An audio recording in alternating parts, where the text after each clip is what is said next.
Hello friends, good evening. Welcome to Smile Talk paramedical channel. Paramedical board ವತಿಯಿಂದ 2ನೇ ಸುತ್ತಿನ counselling update ಬಗ್ಗೆ ನೀವು ಮಾಹಿತಿ ಕೇಳ್ತಾ ಇದ್ದೀರಿ.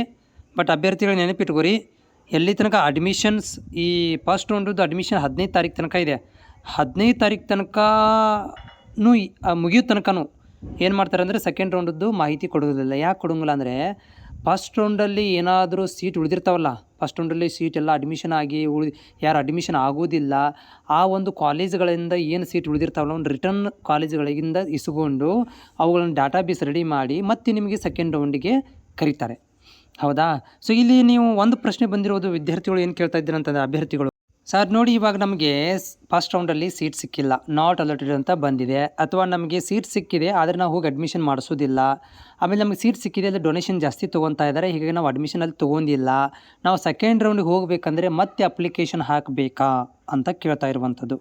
ನೋಡಿ ಅಭ್ಯರ್ಥಿಗಳೇ, ನೀವು ಮತ್ತೊಮ್ಮೆ ಅಪ್ಲಿಕೇಶನ್ ಹಾಕುವಂಥ ಅವಶ್ಯಕತೆ ಇಲ್ಲ. ಯಾಕಂದರೆ ಇದು ಕೌನ್ಸ್ಲಿಂಗ್ ರೀ, ಇದು ಒಂದು ಸಲ ಅಪ್ಲಿಕೇಶನ್ ಹಾಕಿಬಿಟ್ರೆ ಇದು first round, second round, third round, fourth round ಅಂತ ಮಾಡ್ತಾ ಹೋಗ್ತಿರ್ತಾರೆ.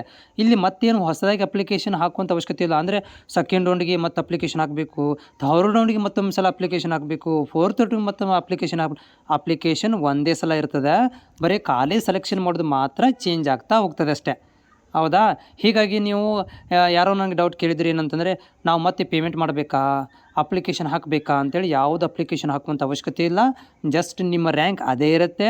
ಅದೇ ರ್ಯಾಂಕ್ ಮೇಲೆ ಮತ್ತೆ ನಿಮ್ಗೆ ಏನು ಮಾಡ್ತಾರೆ, ಸೆಕೆಂಡ್ ರೌಂಡಿಗೆ ಮತ್ತೆ ಆಪ್ಷನ್ ಎಂಟ್ರಿ ಮಾಡಲಿಕ್ಕೆ ಟೈಮನ್ನು ಕೊಡ್ತಾರೆ. ಮತ್ತೆ ನೀವು ಆಪ್ಷನ್ ಎಂಟ್ರಿ ಮಾಡ್ತೀರಾ.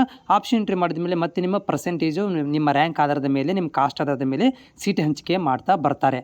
ಇಲ್ಲಿ ಮತ್ತೆ ಅಪ್ಲಿಕೇಶನ್ ಹಾಕುವಂಥ ಅವಶ್ಯಕತೆ ಇಲ್ಲ, ಪೇಮೆಂಟ್ ಮಾಡುವಂಥ ಅವಶ್ಯಕತೆ ಇಲ್ಲ. ಜಸ್ಟ್ ನೀವು ಸೆಕೆಂಡ್ ರೌಂಡಿಗೆ ಆಪ್ಷನ್ ಎಂಟ್ರಿ ಕಾಯಬೇಕು, ಕಾಲೇಜು ಕೋರ್ಸ್ಗಳನ್ನು ಆಯ್ಕೆ ಮಾಡ್ಕೋಬೇಕು, ಮತ್ತು ನಿಮಗೆ ಅಲಾಟ್ಮೆಂಟ್ ಮಾಡ್ತಾರೆ. ಇದೇ ರೀತಿಯಾಗಿ third round, fourth round procedure ಆಗ್ತಾ ಹೋಗುತ್ತೆ.